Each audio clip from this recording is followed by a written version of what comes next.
In today's video, I'm going to teach you how to create UML diagrams in drawio. If you're planning a system, documenting interactions, or just need a clean software diagram, drawio is a free browser-based tool that keeps everything fast and consistent.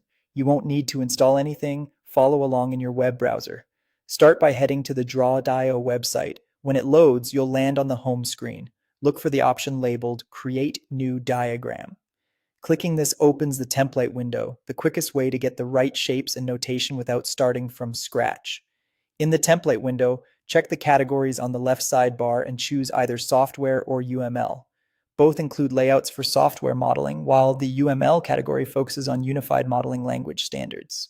Picking one of these ensures your diagram starts with the correct symbols, connectors, and headings, saving time and keeping your work consistent. Now choose the specific UML diagram that matches your goal. If you're mapping system structure, classes, attributes, and relationships, select a class diagram. If you want to show how parts of your system communicate over time, choose a sequence diagram.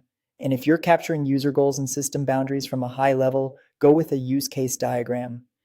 As you preview, think about your audience. Architects often prefer class and sequence diagrams for detail, while stakeholders may find use case diagrams easier to digest. Once you've made your choice, click Create to load the template. The canvas opens with starter shapes, sample connectors, and a style that matches the notation. From here, you can replace placeholder text and use the shape panel on the left to add more elements, keeping or removing example sections as needed. If you make a mistake, use undo to roll back changes and rely on zoom controls to focus on one part of the diagram at a time. That's all you need to launch a UML diagram in draw.io.